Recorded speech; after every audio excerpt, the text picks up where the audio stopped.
어제장에서 이슈가 있었던 업종 살펴보는 기업 이슈 시간입니다. 먼저 자동차 관련주가 연이어서 강하게 시세 분출했습니다. 현대차그룹이 오는 2028년까지 미국의 자동차와 철강 등 주요 분야에 대해 우리 돈으로 31조 원 규모의 투자 계획을 발표한 덕분인데요. 트럼프 2기 행정부 출범 이후 한국 기업 중 대규모 대미 투자 계획을 공개한 곳은 현대차가 처음입니다. 이번 투자의 핵심은 철강 및 부품에서 자동차에 이르는 미국 공급망 강화를 위한 60억 달러 투자인데요. 향후 현대차는 현대차그룹 메타플랜트 아메리카에서 생산 능력을 50만 대로 확대해 미국 연간 현지 생산 120만 대 체제를 구축하고 또 루이지애나주에선 연간 270만 톤 규모의 전기로 제철소를 건설할 계획입니다. 이에 대해 트럼프 대통령은 현대차가 미국에서 자동차를 만들 것이므로 결과적으로 관세를 내지 않아도 된다며 현대차가 위대한 기업이 된 것을 큰 영광으로 생각한다고 화답했습니다. 이처럼 훈훈한 분위기에 관련주가 큰 폭으로 올랐는데요. 현대공업이 26% 넘게 올랐고 MS오토텍 17.8%, 아진산업도 7.18%, 이원컴포텍 6.57%, K&W가 6% 가까이 시세 분출했습니다. 줄기세포 관련주도 연이어서 좋은 흐름 보였습니다.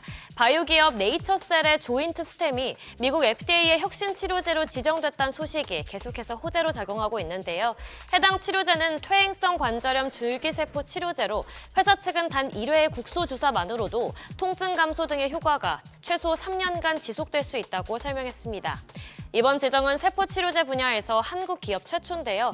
FDA 혁신 치료제로 지정될 경우 패스트트랙 등 혜택을 지원받으며 고위급 담당자가 투입되는 집중적인 개발 지원을 받을 수 있습니다. 더불어서 SCM 생명과학이 80억 원 규모의 유상증자를 성공적으로 마무리함에 따라 신규 사업장의 청신호가 켜지면서 주가에 더욱 훈풍을 불어넣었습니다. 마감 상황 보면 네이처셀은 2거래일 연속 상한가 기록했고요.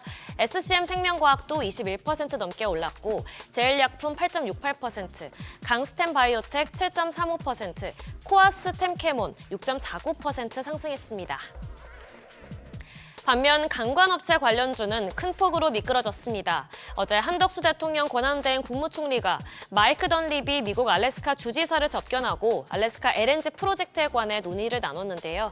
방한 소식이 전해지면서 논의가 구체화될 수 있다는 기대감에 그동안 주가가 많이 올랐었죠.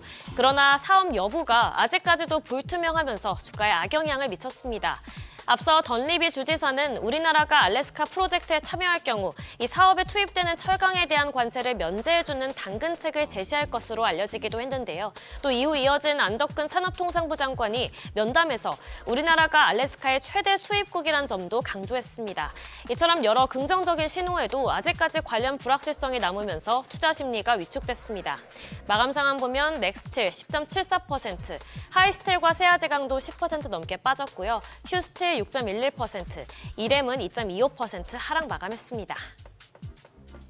마지막으로 반도체주가 약세 보였습니다. 관세 관련한 불확실성이 주가를 끌어내렸는데요. 간밤 미국 증시에선 트럼프 대통령이 상호 관세 정책에서 유연성을 보일 거란 기대감이 번지면서 반도체주가 일제히 상승세 보였습니다. 다음 달 2일에 부과될 상호 관세에서 자동차와 반도체 등 품목별 관세를 동시에 발표하는 것은 보류하는 방향으로 논의되고 있다는 보도가 나왔기 때문인데요. 그런데 이후에 트럼프 대통령이 상호 관세 발표 이전에 자동차와 반도체 등에 대한 관세를 먼저 발표할 수 있다고 언급하면서 또다시 관세 불확실성이 커졌습니다. 여기에 한종희 삼성전자 대표이사 부회장이 심장마비로 별세했다는 소식까지 겹치면서 주가가 하락한 것으로 분석됩니다. 마감 상황 보면 램테크놀러지 9.26%, 하나머티리얼즈와 YC캠도 7% 가까이 하락했고요. SNS텍 6.18%, 하나마이크론도 6% 가까이 하락으로 마감했습니다. 지금까지 어제장 이슈 전해드렸습니다.